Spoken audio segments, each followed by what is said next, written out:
Ladies and gentlemen, welcome back to the CSTV. I'm your host, Kathleen Igaltoto, Madam CS, and this is The Striker. Stay tuned and have it true and real. In The Striker today, actually, we're going to look at the politics in Mount Kenya and in UDA, actually, after the meeting between President Ruto and Kenyatta. Specifically, we are going to look at the fate of Kimani Ichungwah. Is Kimani Ichungwah secure in terms of politics? Or like, is Kimani Ichungwah assured of the support of UDA and that of President Ruto?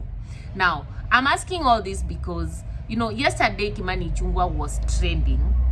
And also there's a video he did, I think with the KTN, the interview, immediately after the meeting between the following day after the meeting between Ruto and Kenyatta. And it didn't seem to be at ease, you understand. But yesterday, Kimani Ichungwah was trending for another reason. And I want us actually to read this tweet by Al-Nur Muhammad. And it says, Kikuyu MP Kimani Ichungwah was left stranded in church service in Otaya, Nyeri County, after the congregants walked out of the church he was attending. They would feel the wrath of Kenyans. Now, this is actually somebody who has tweeted about Kimani Ichungwah being rejected by the people in Otaya. The people in Otaya, tell us in the comment section what actually happened. Now, we are looking at Kimani Ichungwah, who was who's a staunch supporter of UDA. A man who was used together with Moses Kuria and Rigathi Gachagua to fight Uhuru Kenyatta in 2022. And we are talking about a man right now who's being rejected, and a man whose interview at KTN the other day after the meeting between Uhuru and Ruto seemed not to be at ease. He seemed to be somewhere in panic. You understand? Now, before we dive into this story, if you are new to this channel, kindly remember to subscribe, like, share, and comment on this video. Remember to turn on the notification bell so that the next time we are uploading a video, YouTube will automatically notify you. If you are a returning subscriber, thank you so much for your support. Thank you so much for tuning in. Remember to like, share, and comment on our videos. Now, to our story. Kimani Ichungwah is one of the diehards or the staunch supporters of UDA. You understand that in 2022, they were among the major focal people in Mount Kenya region. You understand? And literally, President Ruto used Kimani Ichungwah, Rigathi Gachagua, the former DP, and Moses Kuria to fight President Uhuru Kenyatta. I want to take you back to those days when Kimani Ichungwah stood in a rally and they said, iyo mashamba yenyu hata pia tutafahamia. You won't finance Azimio maandamano and then we leave you like that. You destroy people's property, we destroy yours. And I'm telling this to Uhuru Kenyatta. Those was the words of Kimani Ichungwah then. And a few days later, what we saw was the raid at the Kenyatta's farm. And after the raid, three people's names actually came out. Kimani Ichungwah, Rigathi Gachagua, and who? And Moses Kuria. Now, what do you think would be the fate of this man who actually worked so hard for UDA, and now his spouse is going to meet the person they were regarding as a political enemy in 2022? Now, you know, President Ruto going to meet President Uhuru Kenyatta is just not a normal visit. We cannot just say it is normal. You know, Kimani Ichungwah the other day while doing an interview was saying that, you know, I even invited the president to my place. And he even said that it is the former president who invited President Ruto to his place. Irregardless, it doesn't matter actually who invited who or who made the appointment. The thing is that these two presidents met. And Kimani Ichungwah in his interview actually at the KTN was trying to downplay this, like it's not a serious meeting. It's not something that Kenyans should raise eyebrows. Dude, Kenyans have to raise eyebrows, but because in Africa, politicians don't just meet. They meet when they want to have a discussion about their own interests. And we are here asking ourselves, what was that interest that actually informed President Uhuru Kenyatta to invite President Ruto, as you say, to Ichaweri? Why did the meeting not happen in State House? You know, And why could the two meet? The two have said they will never even meet. They will not never even think of meeting. Ruto himself had said he had no business meeting Uhuru. And Uhuru at some point said he had no business meeting somebody who has not even expressed interest to meet them. So from where I stand, number one, Ichungwah is somebody who's in panic mode. He's in panic mode in as much as said he knew about the meeting, etc. But his explanation about the meeting during his interview, actually, the morning discussion, I think it was in KTN or if not NTV. Honestly, he was not at ease, and is a man who is in panic. And he was trying to downplay the fact that the two met, like it was just a normal meeting. Now that takes me to point number 2 of this discussion. The two met, and we know that the 3 people that are very bad political adversaries to Uhuru Muigai Kenyatta is Kimani Ichungwah, Rigathi Gachagua, and Moses Kuria. Rigathi Gachagua has been removed and actually has received this punishment. You understand? I think from where I stand, the Kenyatta family is among the people celebrating the removal of Rigathi Gachagua as the deputy president of this country, because he humiliated them during the inauguration. He's been talking trash about that particular family. He's been telling them how they are pretending to be Mau Mau, etc. All those things. So for Rigathi Gachagua, I think the Kenyatta family is at peace. You have been impeached, you have been humiliated enough. You don't have even energy left for us to come in.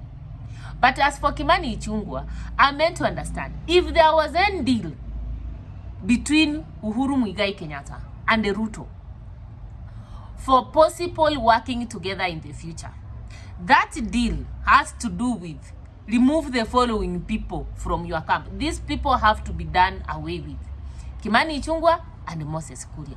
And why am I saying this? Because Kimani Ichungwah and Moses Kuria were used to fight the Kenyatta family. And these people even threatened about the invasion of Kenyatta's farm, and it was invaded. These people have been like the focal UDA leaders, spokespeople in the mountain.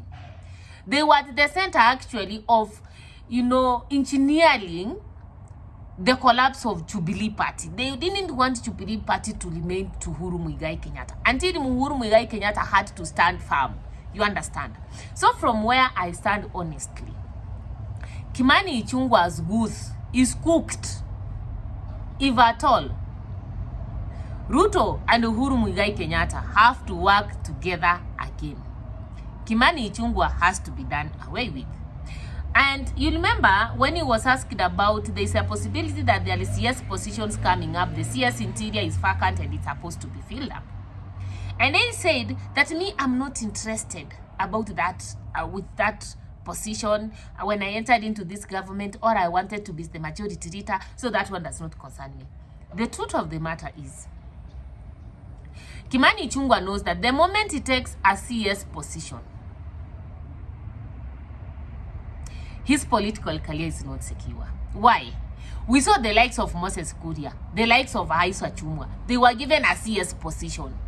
And then 1 year down the line, the position was no longer there. Right now, Aisha Chumwa is not an elected anything, is just there. So if Kimani Ichungwah accepts the CS position, it means that there would be a by-election in his constituency and somebody else would replace him. And should this collaboration between Ruto and Uhuru Muigai Kenyatta continue, he knows he's not going to survive. Anything will come up, there's a cabinet reshuffle and he's out. So, Kimani Ichungwah telling us the other day that he's not even interested in the CS position, it has nothing to do that he's not interested.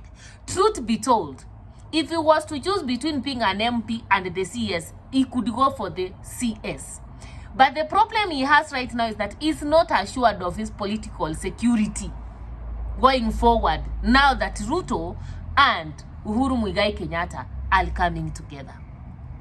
You understand? So, Kimani Ichungwah should stop praying like he doesn't care. He cares. He cares actually. The worst scenario would be when we have maybe Muhoho Kenyatta being fronted as a running mate for Ruto in 2027. That is Kenyatta's brother. In 2027, where would be the likes of Kimani Ichungwah? I'm looking at it also from this point that President Ruto is very much aware that the value of Kimani Ichungwah in Mount Kenya has gone down. And Kimani Ichungwah himself knows that. You understand? Because right now, Kimani Ichungwah cannot stand in the mountain and tell the people of the mountain, let's do APCD, so and so is bad. He cannot, and that's why actually people walked out of him in Otaya. And the Ruto knows the value of these people is done.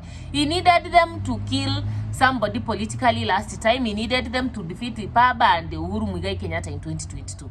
Now it's in power. He has to just eliminate all of them. He has to suppress them politically. And from where I stand, honestly, what is going to happen is that we saw Rigathi Gachagua is already cooked. Literally, is done, is cooked, is eaten, and even the leftovers have been removed from the table. The next person whose goose has been cooked is actually Kimani Ichungwah. And after Kimani Ichungwah, the next person could be Moses Kuria. Because remember, Moses Kuria was a CS. Right now, I don't know, is the advisor, the economic advisor of the president, something of that nature. You know, the truth of the matter be told, when you look at the people who Ruto gave positions after the elections, most of them right now are actually not in those positions. You understand? And if you are very keen, it is a game of use and dump. And Kimani Ichungwah actually is in that process of being used and being dumped. Because UDA's popularity in the mountain, it's not there. So Ruto has to devise a way of getting a political party. Maybe he has to support Jubilee more together with Uhuru Kenyatta. In any case, they made that political party together way back in 2017. So he has to look for ways of come together with Uhuru Kenyatta and then forget about the UDA, because UDA has lost its popularity. You understand? And then the people used from the mountain, Rigathi Gachagua, right now, even if he talks, if you are very keen, when Rigathi right now speaks, not, you know, it's not even news anymore. There's a time he could speak and it was headlines, but right now, it's not news anymore. You understand?